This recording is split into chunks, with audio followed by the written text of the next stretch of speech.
Yeah, good day. It's Captain Gary Schwindt out of Three-Wing Bagotville in Chicoutimi, Quebec. And I'm here with the CF-18 Hornet demonstration team. And we fly the CF-18 Hornet. Obviously, it's an A model.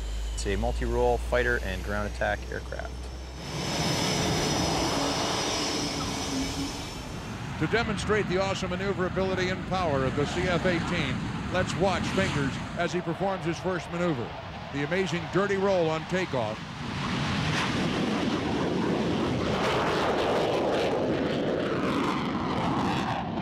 With its two F404 engines producing 32,000 pounds of thrust, you'll be able to see a good example of the outstanding 1-to-1 thrust-to-weight ratio of the CF-18.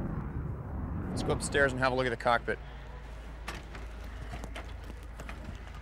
The F-18 is one of the newer fighters that you'll see out there today, so the cockpit is quite a bit less cluttered than some of its predecessors like the F-15, the F-14. This will be exactly the same that you would see inside of the American F-18. The cockpit itself is designed around a hands-on throttle and stick system. So if you were to look at the throttle and stick, you'll see a lot of different switches and buttons on there. The pilot, while flying, can make about 90% of the switch selections that he needs to make without ever taking his hands off the controls. Thereby eliminating the need to look inside and find that critical switch during aerial combat. What you're watching right now is the inverted whisper pass at idle power.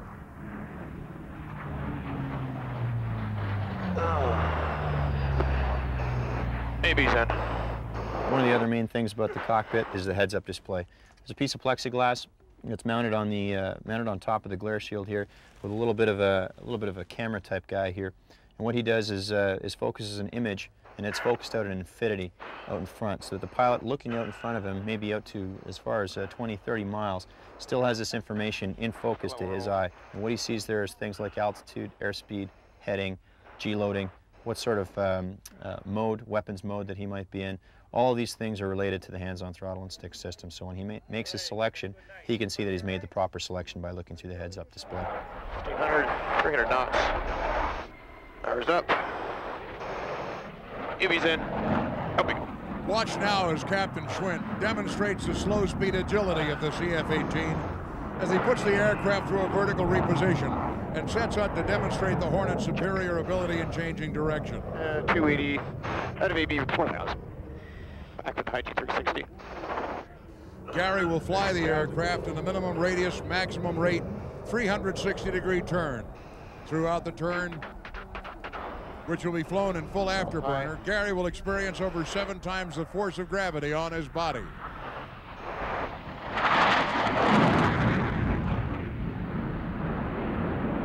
As he comes around the turn, I want you to notice that on the bottom of the airplane, there is another canopy that has been painted on. Because this plane is so angular, that's an advantage in a dogfight. Look at the canopy painted on the bottom.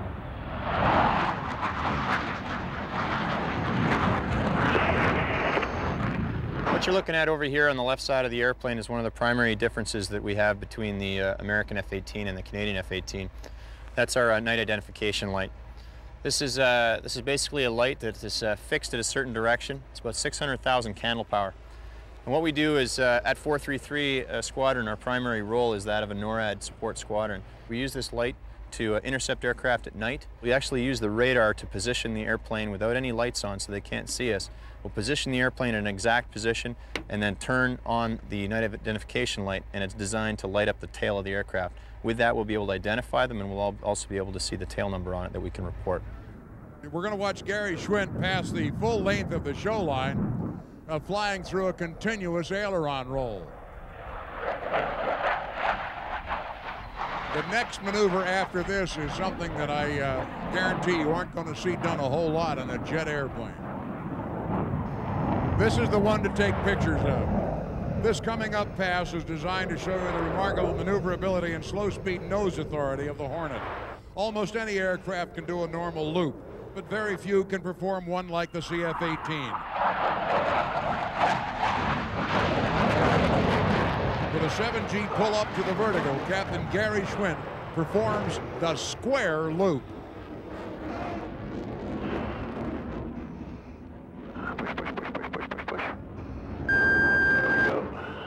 The Hornet carries radar-guided AIM-7P Sparrow missiles and heat-seeking AIM-9M sidewinders. It has an internally mounted 20-millimeter cannon, can fire at a rate of 100 rounds per second. In addition to these air-to-air weapons, the CF-18 is capable of dropping a variety of air-to-ground guided and unguided munitions with pinpoint accuracy. The F-18 has 2 engines built by General Electric. Together in afterburner, they develop about 32,000 pounds of thrust. It's actually more thrust than the entire Snowbirds team put together. Gary is now going to slow the Hornet down to almost minimum speed and approach center stage at 120 knots. Watch how high the nose is in this high alpha pass.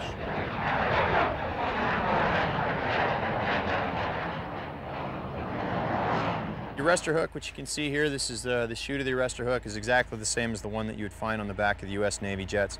They obviously use it for landing on aircraft carriers, but in Canada we're strictly a land-based operation.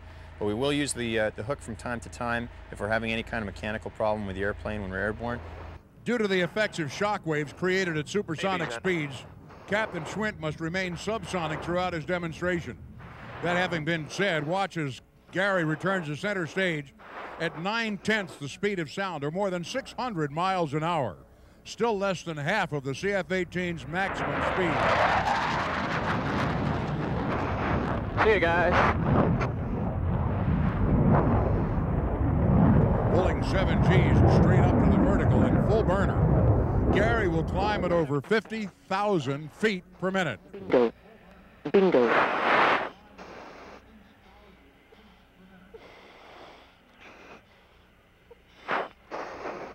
Ladies and gentlemen, boys and girls, on behalf of the men and women of Three-Wing Bagotville, Quebec, Gary and his support crew want to thank you for your watching the CF-18 Hornet today, and he hopes you've enjoyed it as much as he enjoyed flying the aircraft for you.